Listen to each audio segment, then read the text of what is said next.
Hello friends, welcome back to Anitha kitchen. ఈరోజు మనం చేయబోయే రెసిపీ గ్రీన్ చికెన్. ముందుగా అయితే ఆయిల్ పెట్టి కడాయి పెట్టుకొని ఆయిల్ పోసుకొని కొద్దిగా గరం మసాలా వేసుకోవాలి. తర్వాత ఆనియన్ వేయాలి, నేను ఆ వీడియో మిస్ అయింది.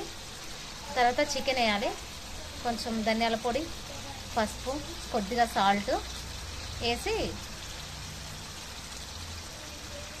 అన్నీ కొద్దిసేపు ఉడికించుకోవాలి. ఇలా ఉడికించుకున్న తర్వాత అలాగే మనం మిక్సీ జార్లో చూస్తున్నారు కదా, కొత్తిమీర, పుదీనా, పచ్చిమిర్చి, ఒక లెమన్, అంటే నేను ఆ చికెన్కి ఒక లెమన్ తీసుకున్నా.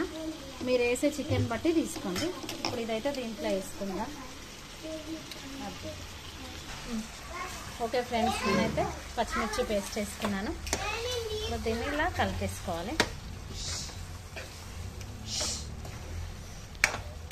ఓకే, కావాలంటే మీరు కాస్త జీడిపప్పు పేస్ట్ కూడా వేసుకోవచ్చు. నేనైతే ఏం వేయలేదు.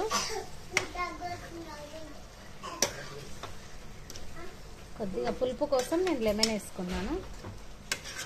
మీకు వద్దంటే అవాయిడ్ చేయొచ్చు. ఎలా ఉడుకుతుందో నేనైతే కాస్త ఇది మిక్సీ జార్లో చేసిన కదా, అందులోనే కొద్దిగా వాటర్ వేస్తున్నా. ఒకవేళ వాటర్ వద్దు, అదే గ్రేవీ చాలు అనుకుంటే వేసుకోకండి.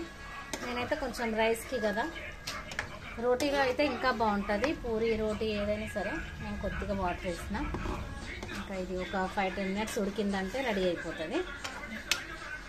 ఓకే ఫ్రెండ్స్, చికెన్ అయితే ఉడుకుతుంది. లాస్ట్లో నేను కొద్దిగా పెరుగు వేసుకుంటున్నా, ఎందుకంటే టేస్ట్ చాలా బాగుంటుంది.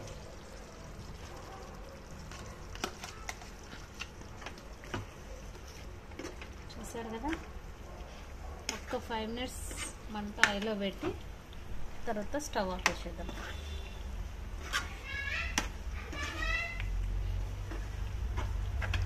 చూసారు కదా, మనకైతే రెస్టారెంట్ స్టైల్ వచ్చింది. ఓకే ఫ్రెండ్స్, ఇప్పుడైతే చూద్దాం ఎలా అయిందో. లాస్ట్గా ఫైనల్ చూసారు కదా, ఫైనల్ లుక్ అయితే ఇలా వచ్చేసింది. వావ్, చూస్తుంటేనే నోరు ఊరిపోతుంది, తినేయాలనిపిస్తుంది. ఓకే ఫ్రెండ్స్, మీరు కూడా ఒకసారి ట్రై చేయండి. గ్రీన్ చికెన్ రెస్టారెంట్ స్టైల్లో ఉంటుంది మనకి. ఇదైతే చాలా అంటే చాలా టేస్టీగా ఉంటుంది. ఓకే ఫ్రెండ్స్, లైక్ చేయండి, షేర్ చేయండి, సబ్స్క్రైబ్ చేసుకోండి.